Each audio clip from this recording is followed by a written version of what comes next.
Euzu billahi mineşşeytanirracim. Bismillahirrahmanirrahim. Ve bihi nesta'in ve huve hayrun nasirin ve mu'in. Allahumme salli ala Muhammed ve ali Muhammed. Aziz müminler, cümlenizi Yüce Rabbimin sonsuz selamı ile selamlar. Cümlenize Rabbimden iki dünya saadeti niyaz ederim. Mübarek Ramazan ayı azametli bir aydır. Mübarek Ramazan ayının azametine dair şunları söylememiz mümkündür ki, mübarek Ramazan ayı hususunda evvelus sene, senenin başlangıcı tabiri kullanılmıştır. Hadis-i şeriflerde evvelus sene ibaresi vardır. Neden bu aya senenin evveli denilmiştir? Oysa hicri takvime göre senenin ilk ayı, birinci ayı, evvel ayı Muharrem'dir. Peki neden Ramazan'a evvelus sene tabiri kullanılmıştır?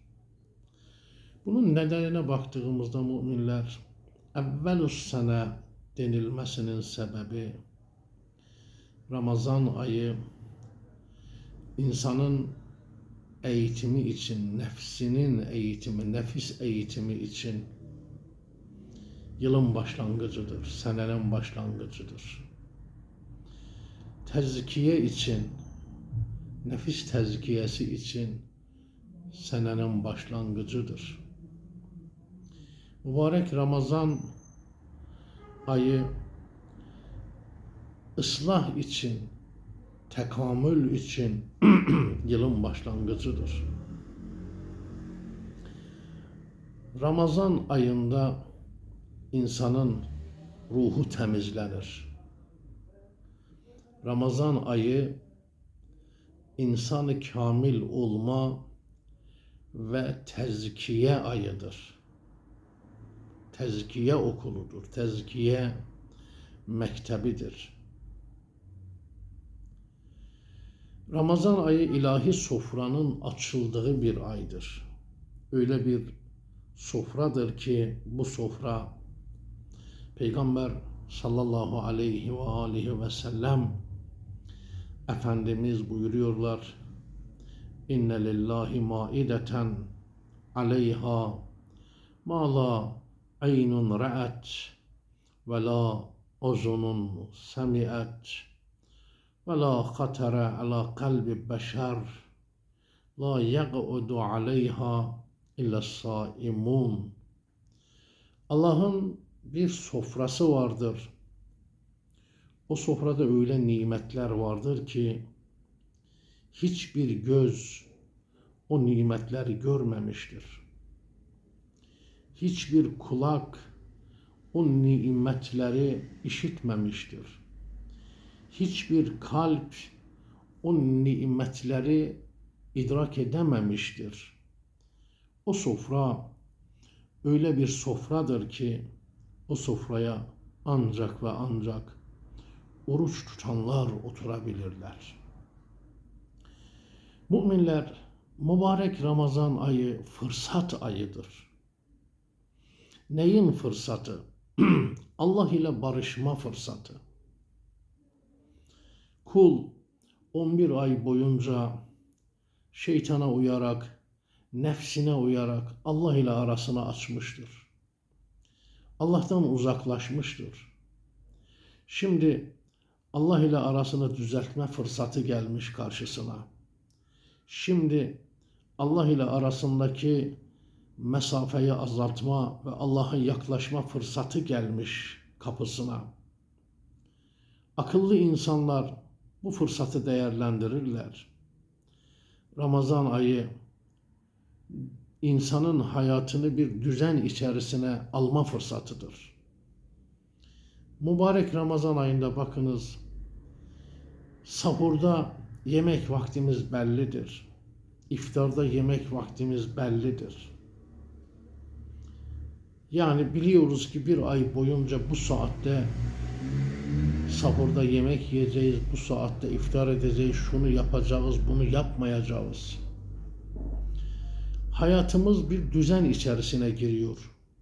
İşte mübarek Ramazan ayı bu düzenin fırsatını insana getiren bir faktördür, bir etkendir. Mübarek Ramazan ayı insanın takvasını çoğaltması için fırsat ayıdır. Bu ayda eğer kul takvasını çoğaltmayacaksa hangi ayda çoğaltacak? Mübarek Ramazan ayı insanın iradesini güçlendirme fırsatı doğurur insana.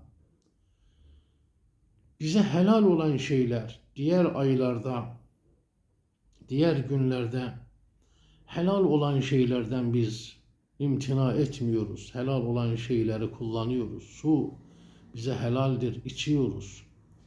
Evimizdeki yemek, ekmek bize helaldir, yiyoruz. Ama Ramazan ayında bunlar helal olmasına rağmen biz bunları kendimize haram ediyoruz. Diyoruz ki bunu içmek haramdır, bunu yemek haramdır. Yiyemem ben, içemem ben. Çünkü Rabbim yemememe emretti, içmememe emretti.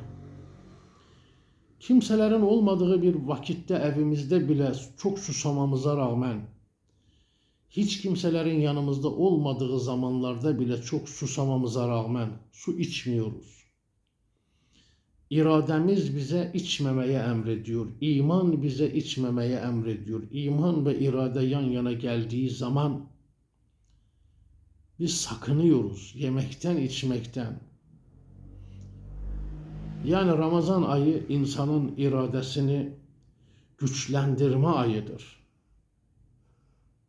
Eğer bizler Ramazan ayında helal olan sudan uzak durabiliyor isek, Ramazan ayının dışında haram içeceklerden de uzak durabiliriz. Bizler Ramazan ayında helal olan evimizdeki ekmekten uzak durabiliyor isek, Ramazan ayının dışında haram olan yiyeceklerden de uzak durabiliriz. Ramazan ayında bize helal olan eşimizden münasebet anlamında uzak durabiliyor isek, Ramazan ayının dışında haram olan münasebetlerden de uzak durabiliriz. İşte bunları insana sağlayan iradedir. Ramazan ayı iradeyi güçlendirme ayıdır. Allah Azze ve Celle bu ayın azametini derk edip bu ayın fırsatlarını değerlendiren kullarından bizleri takdir eylesin. Vesselamu aleyküm ve rahmetullah.